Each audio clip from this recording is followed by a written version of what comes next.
Okay, so here we go. We're recording, and what do you guys want to ask?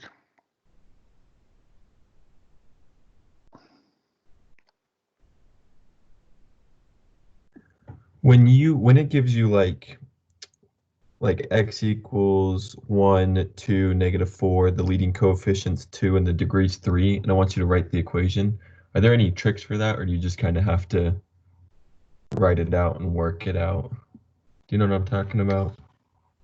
Yeah, so let me just mention this. Yesterday's lectures between the two classes, normally they're really similar. Yesterday's were wildly different, and we did a problem just like you're talking about, Logan. So basically, I mean, I can do one if you want. I did one yesterday in my...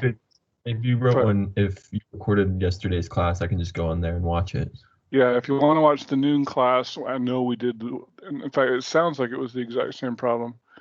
Are there any tricks? The main part is you listed out the zeros, so turn those into factors and then multiply those out, just FOIL them out. Nothing special about that. Since it wanted a leading coefficient of 2, then you multiply everything by 2, and then you have a leading coefficient of 2. So that would be the only trick, I guess. But okay. And then when there's an I in it, it's always plus or minus I, right? Yeah, so remember the conjugate pairs theorem says if you have an imaginary root, they always come in pairs, and one's positive and one's negative. So yeah. Okay.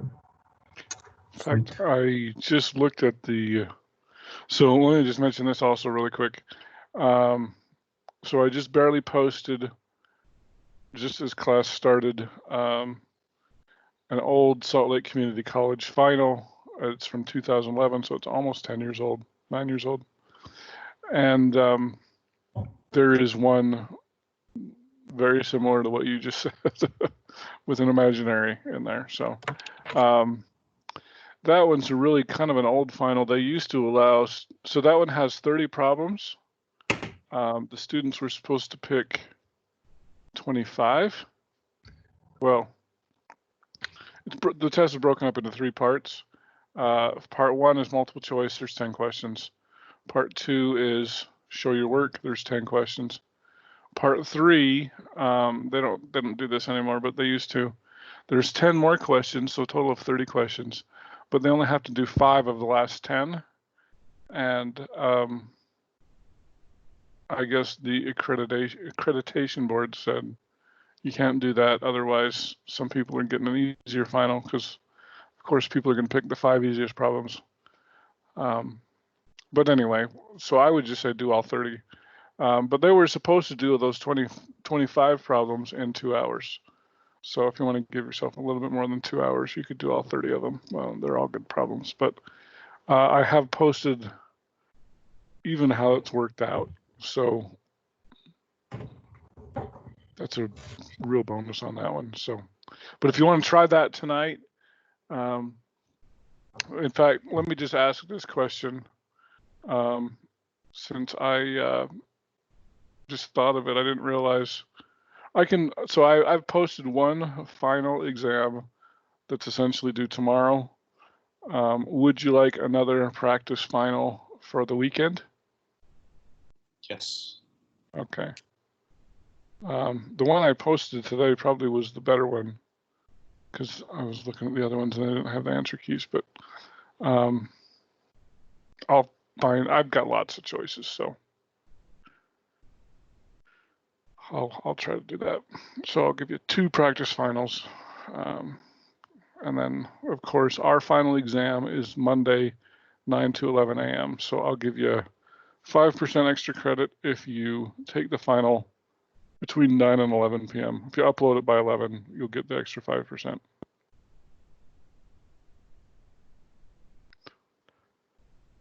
Okay, what other questions do you guys have?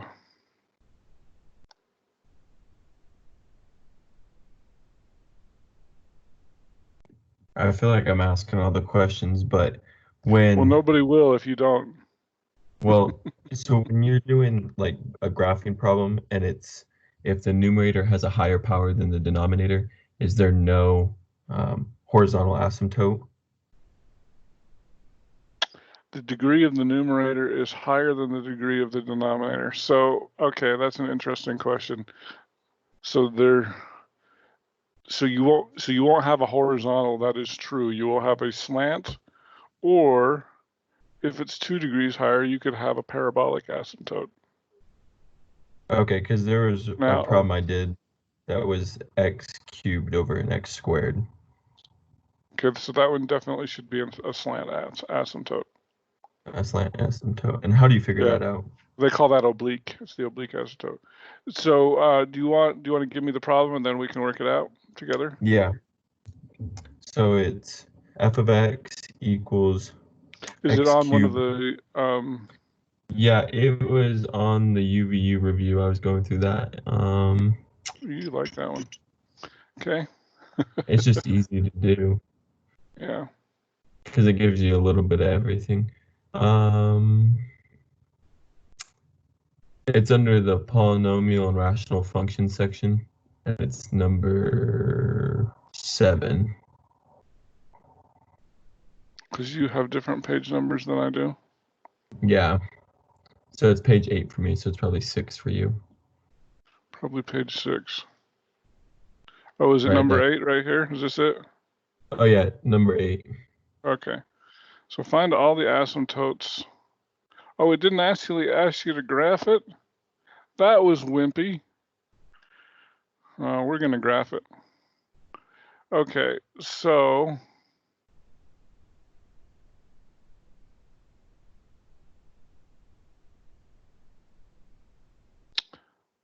all right, so find all the asymptotes. So it's only asking to find the asymptotes? That's wimpy. Okay, well, we can do that. We'll start with that, but then we'll finish graphing it. Okay? So we'll answer their questions. We want the vertical asymptotes. And then remember, you're either going to have a horizontal or you're going to have an oblique. Or oblique. Okay? The vertical should be really easy.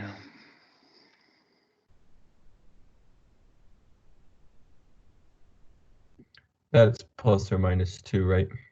So yeah, don't forget the variable. So x equals X equals plus or minus. minus 2.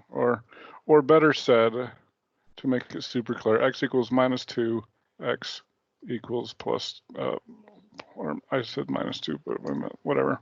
Plus or minus 2. That would be the best way to write it. Okay? Because those are just the factors of your denominator. Okay? Now, what about your horizontal or your oblique? Yeah, this is where I didn't know because the power is greater on the numerator. Power is greater. That's an important thing to notice. So, does anybody else want to chime in on this one?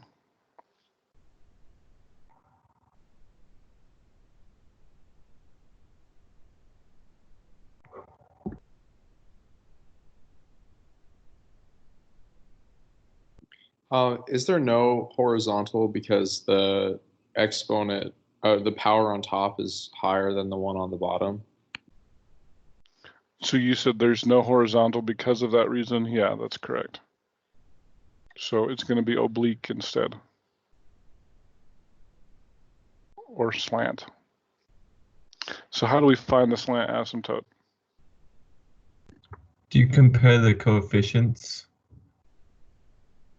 Like, since it's 1x cubed over 1x squared, is that right or no? Well, that can be kind of helpful. That's better if they're even, but if they're not even, the best thing to do is just to do long division. And now, let me ask you this: could I do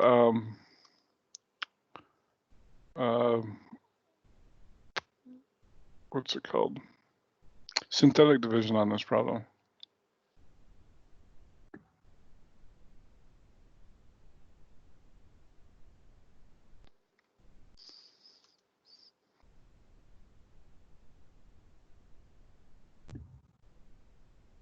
Anybody know?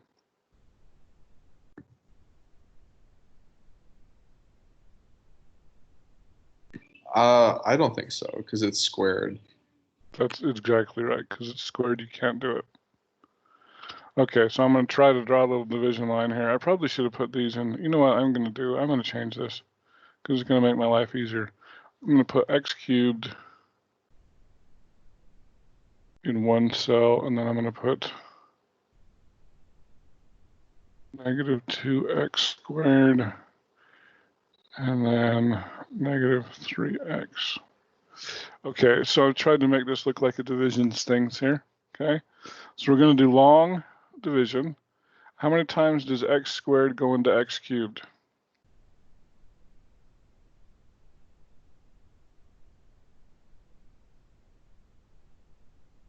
Or better said, x squared times what is x cubed? X. X. Okay, so x times x squared is x cubed. Then we're going to do negative 4 times x is negative 4x. Okay. Now, good way to remember to practice. Now I'm going to change all my signs. So I'm going to put a minus here, and I'm going to change this minus to a plus. Okay. So x cubed minus x cubed equals 0. I'm going to carry down my 2x squared, my negative 2x squared. And negative 3x plus 4x is x. Okay. Now, does x squared go into negative, or x, better yet, x squared times what is negative 2x squared? Negative 2. Negative 2. So negative 2 times x squared is negative 2x squared. Negative 2 times negative 4 is positive 8. Okay. Now I'm going to subtract. So that means I'm going to change all my signs. So this now becomes a positive, and this now becomes a negative. Okay. So the 2x squareds cancel. I'm going to bring down my x, and then I'm going to bring down my minus 8. Does x squared go into x?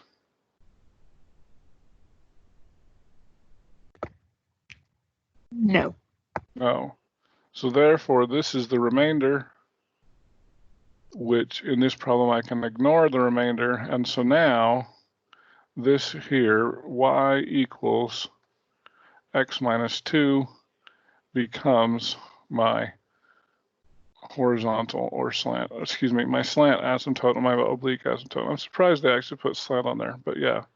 So your horizontal asymptote is y equals x minus 2. Excuse me, your slant asymptote is y equals x minus 2.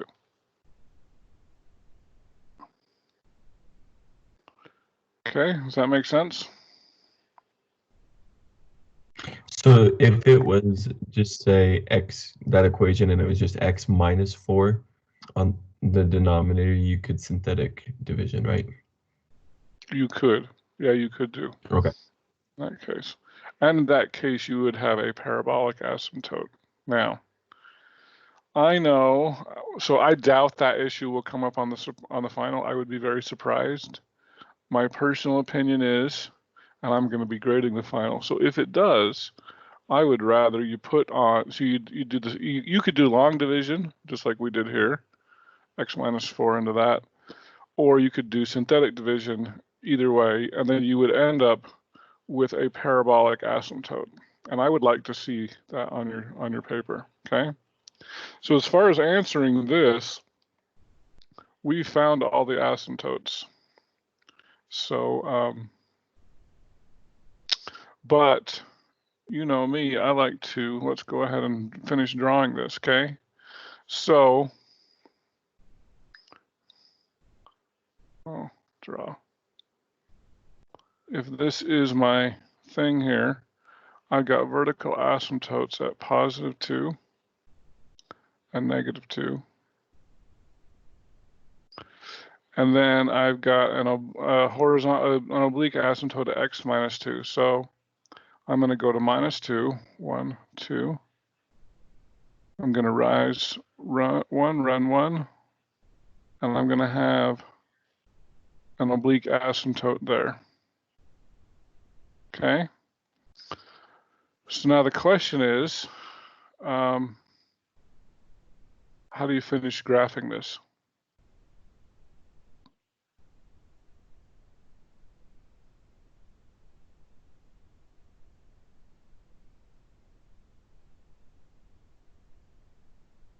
Well, you would have. Oh, you already put your vertical asymptotes in. Yeah, I put my horizontal and then I put my oblique asymptote, since we got those right off the bat. And those really, on the problem like this, you should find those right off the bat.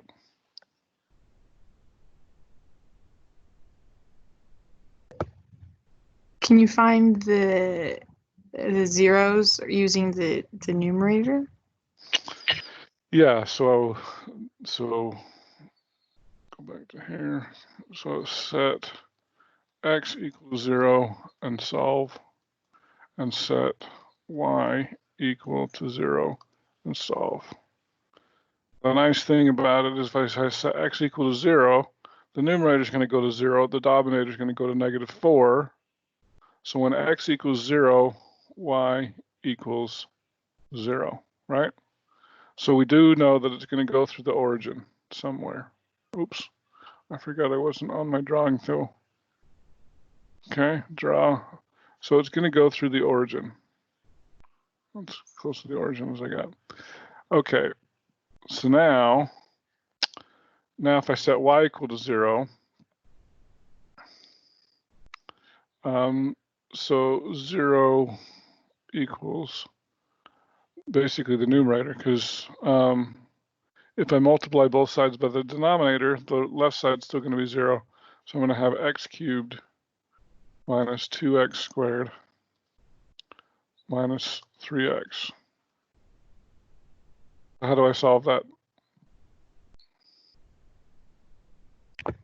Can you factor it? We're going to factor it. So how do I factor it? You can factor out an x. Okay. And I'm left with? You're left with x squared minus 2x minus 3. Okay. So is the parentheses factorable? Yeah. Okay. So I'm still going to have my x, and then I'm going to have what? X Minus 3 and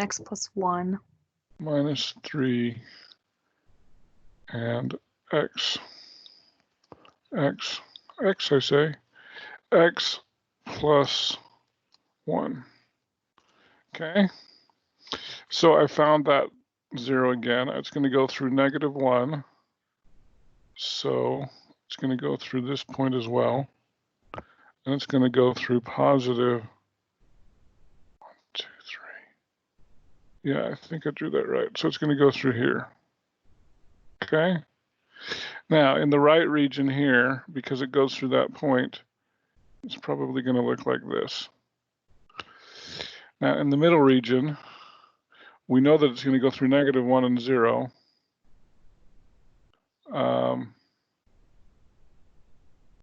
I probably should plot some points, but clearly it can't go too far down because I've got the asymptote in the way. So more than likely, it's going to go something like this. And then in the, oh, you know what? I'm gonna, okay, now here's another interesting thing. I don't have, so I've plotted all 3 asymptotes, correct? I do not have an asymptote in this region here. And so, because of that, what's left, because I don't have an intercept, this is going to have to be something like this. And if you don't believe me, just plug a point less than -2. And I'm pretty sure that's what you'll have happen.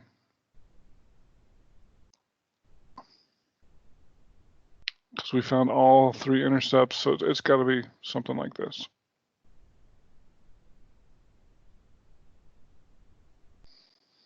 Okay.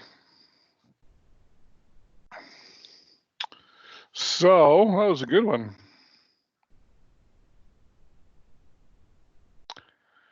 All right. What other questions do you got? Actually, you know what? Let's throw in some more. Let's make sure that we know this one super well. What's your domain and your range?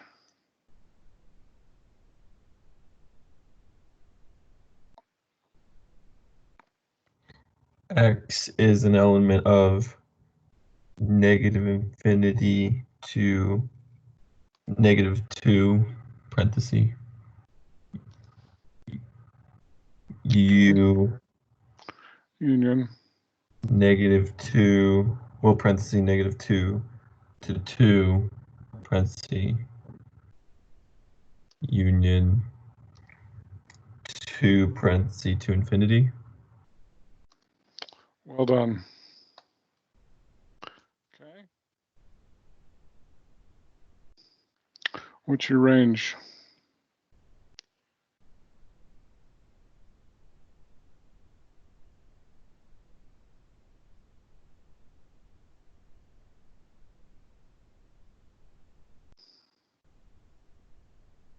You want me to do that again? Unless somebody else wants to pipe in.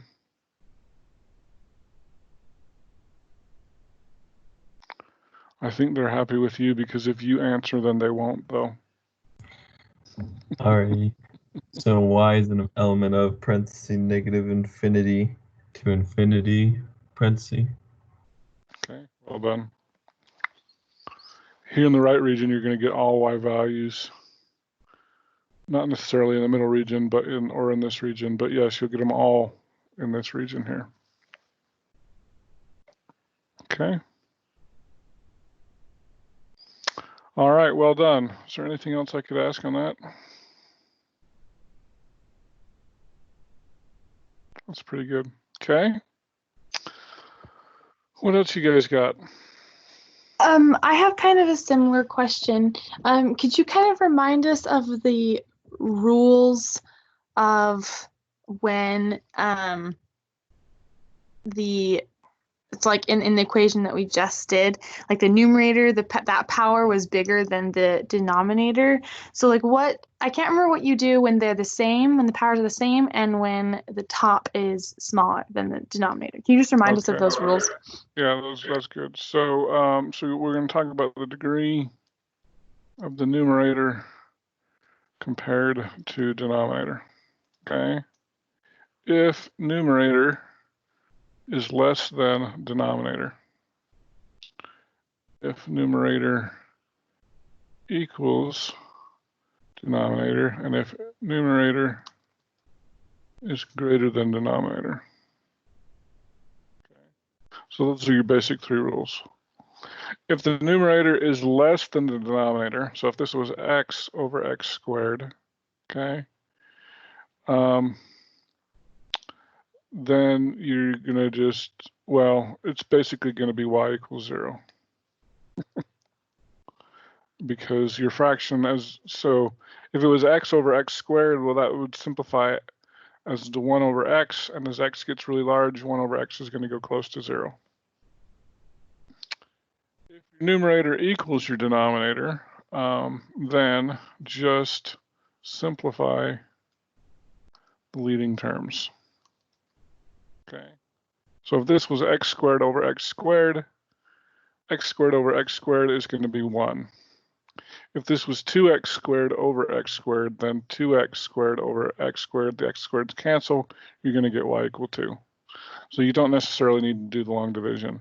If the numerator is greater than the denominator, do long division. I guess you can do synthetic division if you have an x in the bottom, but like in this case, we didn't, so long division. Long division will always work. Synthetics, if it's a degree of 1 in the denominator. Can we do one more of these problems, but with equal exponents. Do you want to do the same thing? We'll just take this down one. Yeah. Okay.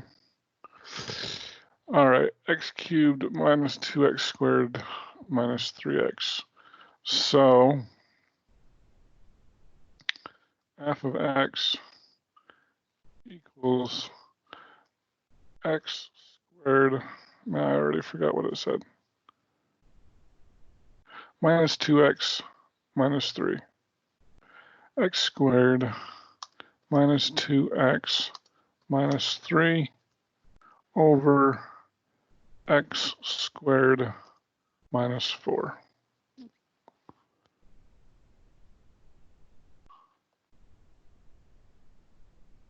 Okay. So you're going to once again start with your vertical and your horizontal or your oblique asymptotes. So where are those?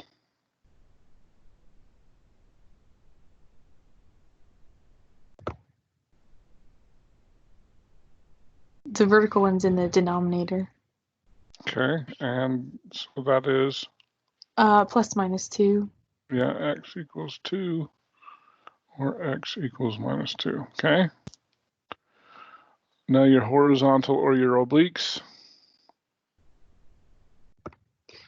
You just factor out the numerator.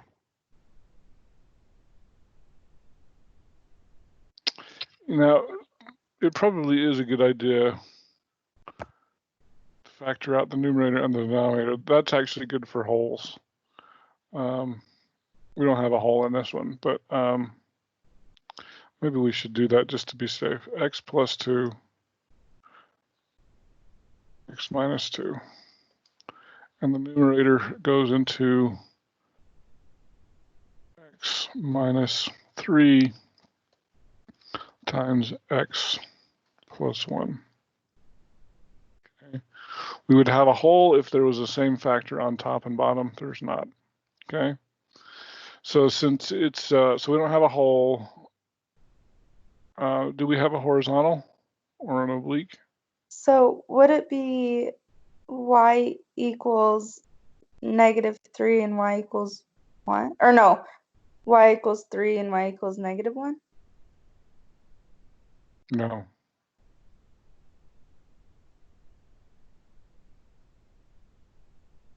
So let's go back to our rule. So the rule was if the numerator equals the denominator, you just simplify the leading terms. So what are the leading terms here? They're just 1. It's x squared divided by x squared. You can ignore all the rest, okay? And then of course that simplifies to 1. So your horizontal asymptote is at y equals 1.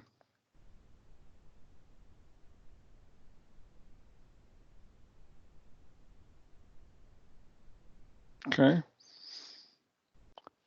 So the only reason we factored it, we probably should have factored it on the first problem, but I could see right off that those weren't going to be the same. But remember yesterday, it was yesterday, I'm pretty sure, that we did the one with the hole, and that one you had the same factor on top and bottom. But yeah, we don't have that here. So let's go ahead and start drawing this. Okay, so I got vertical asymptotes at 1, 2, and -2. I now have a horizontal asymptote at y equals 1. Okay, so what do we do next?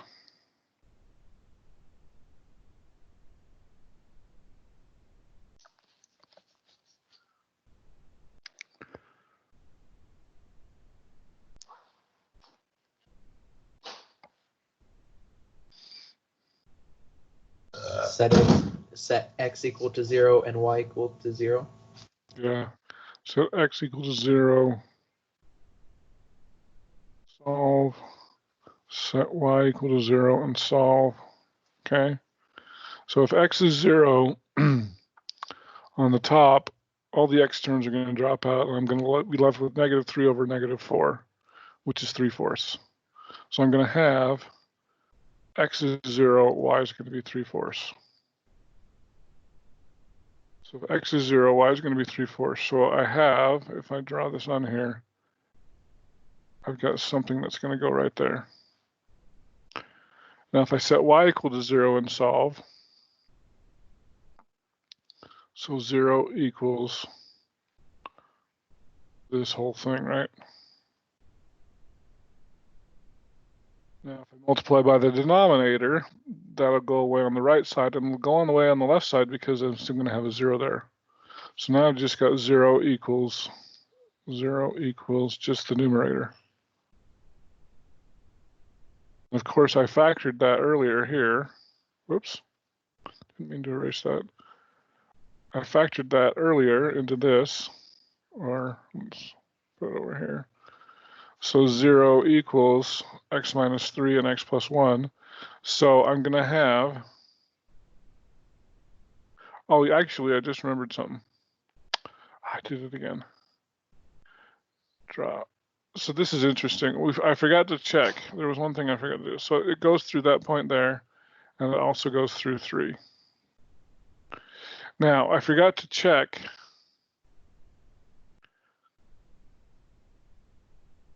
I forgot to check and see. I don't know, maybe we'll leave that Wouldn't here. it go through -1 and not 1? Oh, you're correct. I put that in the wrong spot, didn't I? Okay, so it goes through this point here. And it still goes through +3. So there. Okay, so now we forgot to check to see if it crosses the asymptote, the horizontal asymptote. So how do we do that?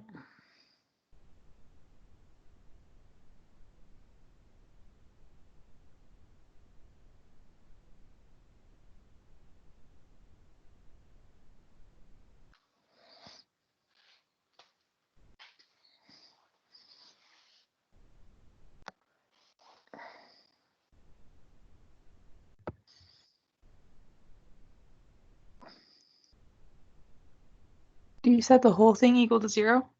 Nope.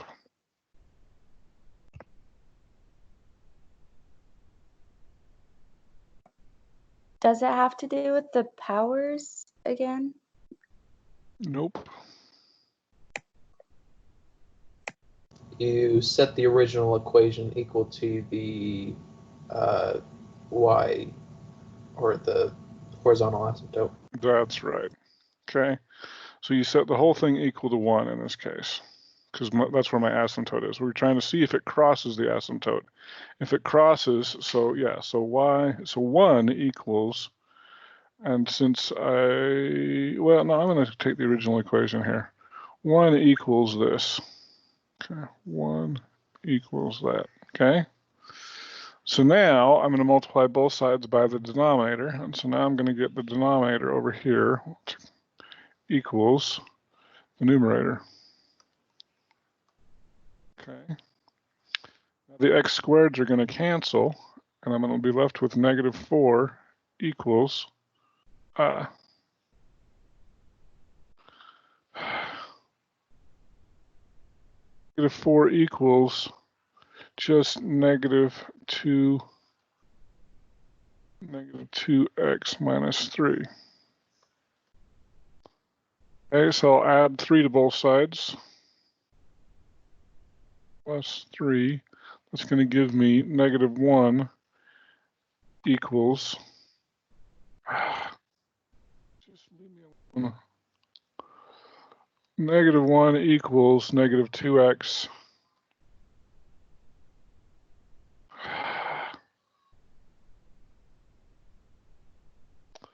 And then I divide by 2, and I'm going to get x equals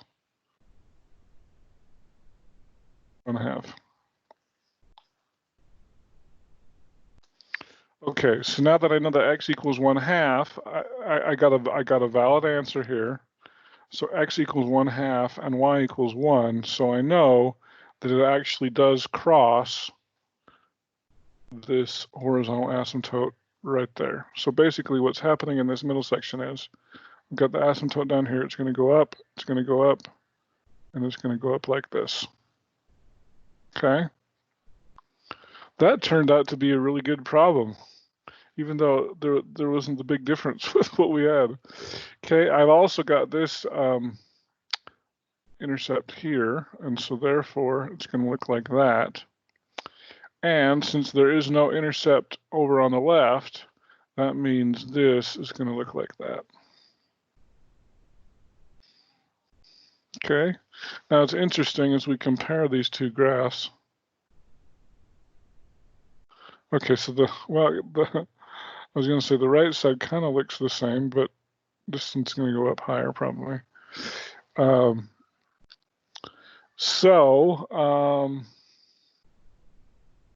The only other question we could ask would be, what is your domain and your range?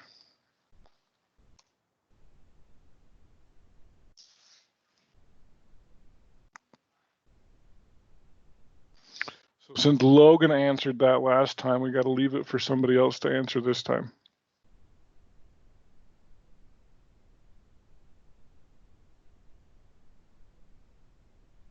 Because clearly Logan knows what he's talking about.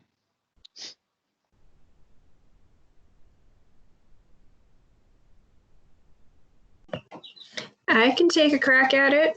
Okay. All right, for domain, would it be x is an element of negative infinity to -2? Negative infinity to -2. Yep, union -2 to +2. And these are all parentheses, right? Yes. Okay. And Anything then else? Union? yes, union to +2 to infinity. Well done. Okay. All right.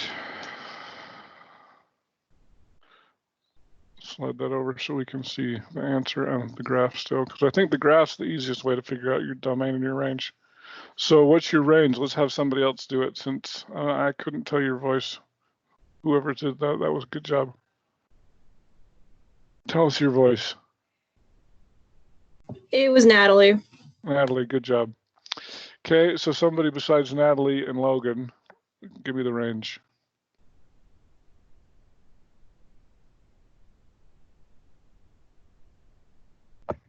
Is it just y is an element of negative infinity to infinity? Y is an element of negative infinity to infinity. Yep. Was that Alyssa? Yeah. All right. I guess I should look at my thing and it gives me your initials, so that's good. Okay. All right, well done. Because it is, normally you would say y does not equal 1, but since it crossed the asymptote, then now it's everything. Okay. All right, what else you guys got?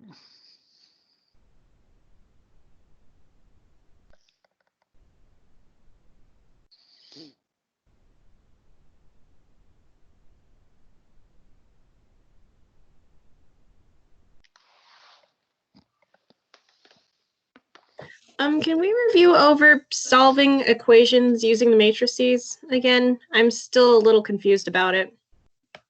Okay, probably the confusion stems because there's multiple ways to solve it. So is there a specific problem you want to look at?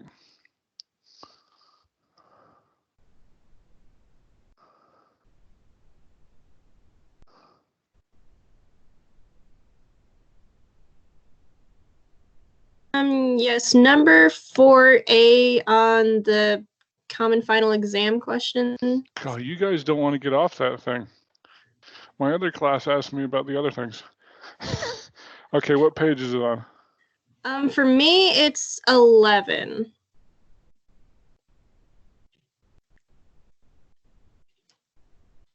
Page 11. Oh yeah, these are good. Okay. Which one of these? A? 4A, this one here? Yes. Oh, so they were nice and gave you the A inverse. Okay, so let me just say here, you guys seem, on the last 2 tests, you guys like Gaussian elimination and Gauss-Jordan elimination. And that's what your most people's first inclination is to do. And so in this case, that's where you put the 1s and the 0s, and then you solve it. Question 4 is asking for the inverse matrix. Now, 4A is really nice because they gave you the inverse. I don't think if I were writing this problem, I would have given that to you, but we'll go ahead and do it. And then maybe, especially, so given A equals that, A inverse is this, solve that. Okay. So how would we solve this one? This is very similar to the last 2 tests. I gave you the A matrix, I gave you the inverse matrix, except for mine was a 3x3. And almost everybody, instead of using the inverse matrix method, you tried to use Gaussian elimination. And to be honest, the inverse, so especially if they give you the inverse matrix, but even if they didn't give this to you, this is really, should be an easy problem using the inverse matrix method. And not only that, since it's a 2x2, you should be able to figure this out really easily. So if we have time, we'll do that at the end. So does anybody know how to solve this using the inverse matrix method? Is that when you have AX equals B? Very good. AX equals B. So then you take, and I'm using all capital letters because these represent matrices. Okay, and then how do you solve that? X equals B times A inverse. Okay, now let me just mention here, order matters a ton. Okay, and so what you said, Logan, was kind of right, but it was actually wrong. Okay, so what we're going to do is we're going to multiply by A, I'm just going to put INV for inverse because I can't do the superscripts. And because I did that, it's not B times A inverse, it's A inverse times B. Okay, so essentially what happens is I've got A inverse times A, and those essentially cancel each other out. So that's really a 1, and you're left with essentially X equals, sorry, that should be a capital X, X equals A inverse times B. Now, just, and because I don't think, in fact, let's prove that B times A inverse does not exist.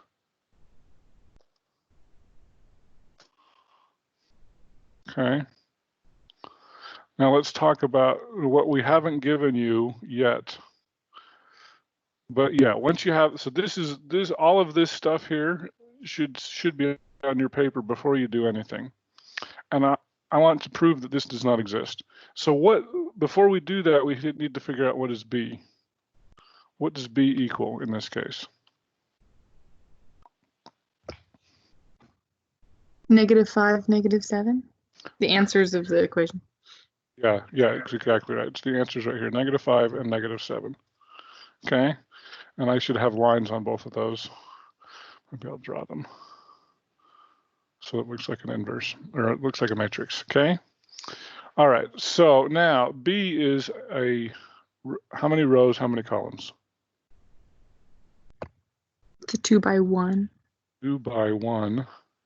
And A inverse is a 2 by 2. 2 by 2. Can I even find B times A inverse? No, because the middle numbers aren't the same. The middle numbers are not the same, okay? So this is actually impossible.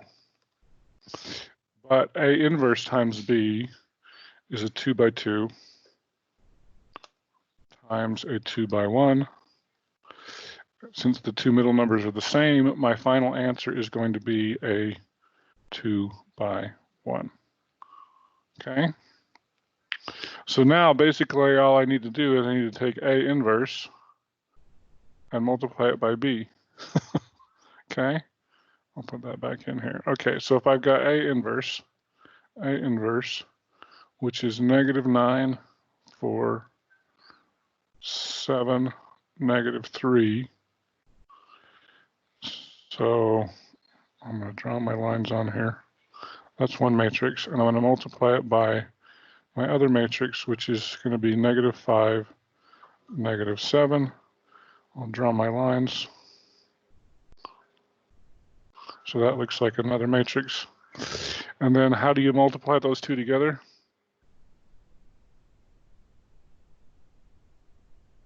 We're going to take this first row, multiply it by the column. We're going to end up with a 2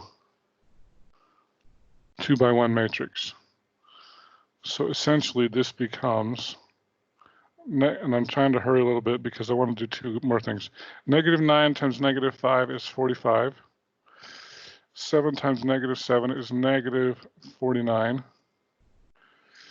And then I do the bottom row, that is a +4. 4 times -5 is -20.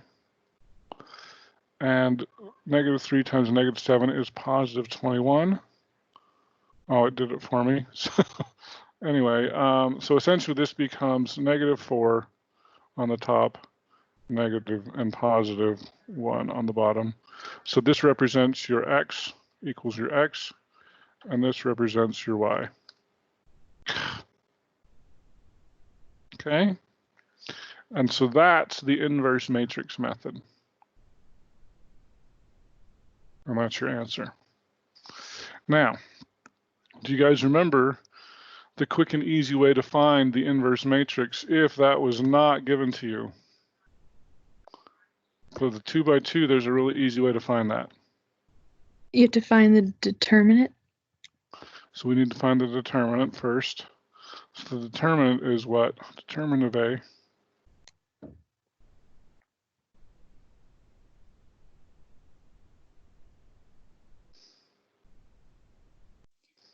Is it just like, oh. Sorry, go ahead. No, you go ahead. I said enough. Would it be a 3 times 9 minus 7 times 4? Exactly. 3 times 9 minus 7 times 4. So 3 times 9 is 27. 7 times 4 is 28. Oh, that equals 1. How lucky. Okay. So we're going to take 1 over the determinant, which happens to be 1. So that's not very exciting. I'm really surprised they gave this to you if that was that easy. Say that again. Would it be -1? 20. Oh, you're right. It is -1. Okay. So 1 over -1. Okay. And then at this point, we're going to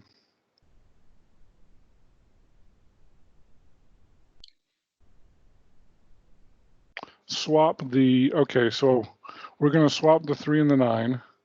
Those are going to be negative. Wait, 3 times 9 is 27 minus 20. Yeah, it is right. -9, -3. This makes me think this is wrong. I think they gave you the wrong answer here.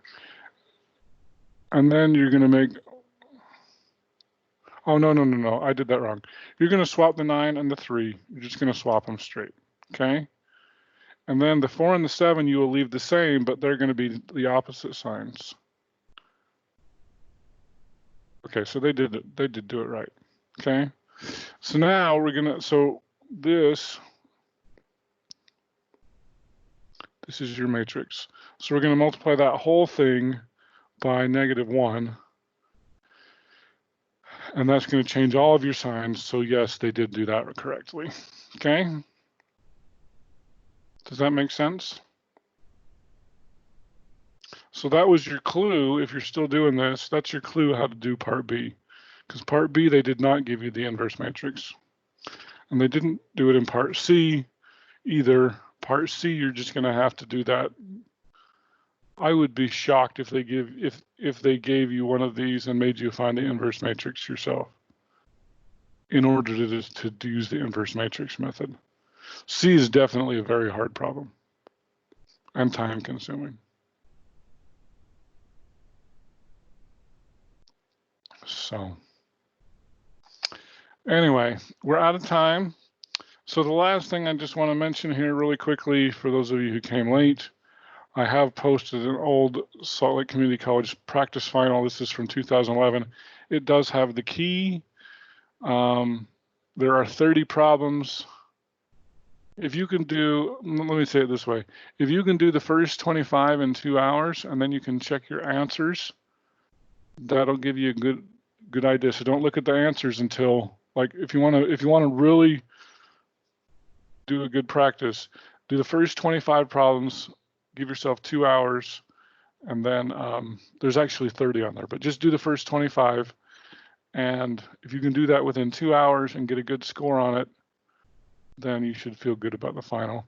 And then tomorrow I will post a different final that you guys can practice over the weekend. So, sound good? Yeah.